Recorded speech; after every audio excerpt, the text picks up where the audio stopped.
Hello folks, and welcome back to Mod of the Month, where we showcase some of the best builds completed over the last month over in the BitTech forums.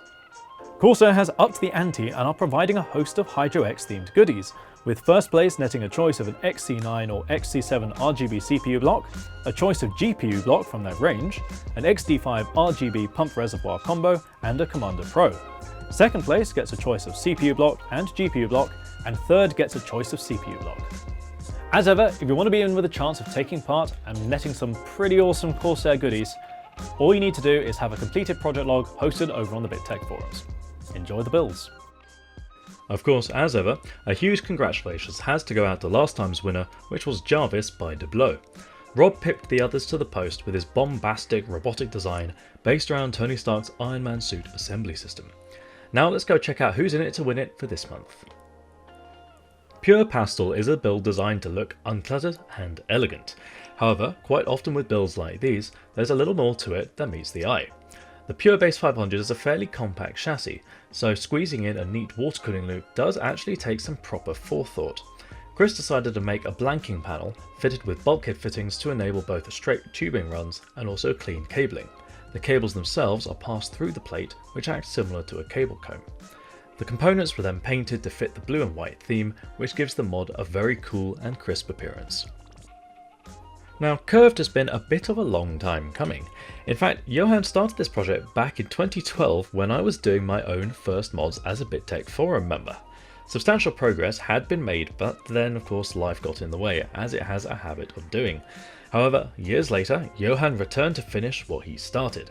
The chassis itself is formed from hand-bent acrylic, not a simple structure given the large radius bends. The PC was destined to be a media rig, so the hardware is actually fairly modest, but that meant Johan could squeeze in a truly tiny custom loop to cool the APU. One highlight for me is the tiny custom tube reservoir made by a mutual friend and community member. It's great seeing work that you recognise pop up in unexpected places, and it really brings forth the community spirit. Building a portable, high-power rig for LAN events is almost a rite of passage for many Scratch builders.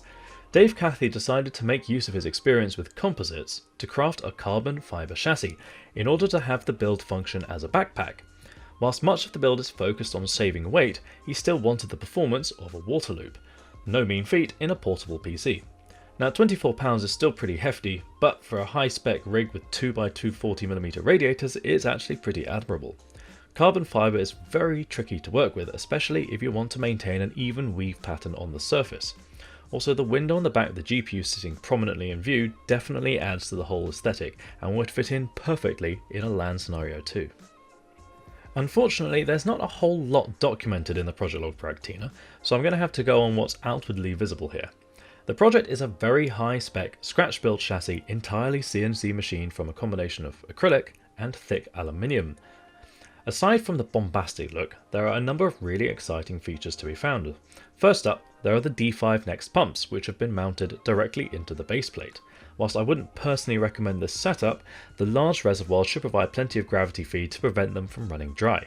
With the red lighting, the copper aquacomputer radiators fit right in and definitely complement the industrial aesthetic. Custom wiring keeps the whole concoction neat and tidy, and the lighting just finishes it off. Remember, if you'd like to be in with a chance of taking part and potentially winning some Corsair Hydro X gear, you just need to have a completed project log over on the BitTech forums. Be warned though, we do like to see how projects grow, so get in early and show us your progress. It goes without saying that if you're new to the channel, don't forget to subscribe, as modding really is our jam. We're going to have plenty more project logs, part reviews and tutorials on the way, and you really don't want to miss out.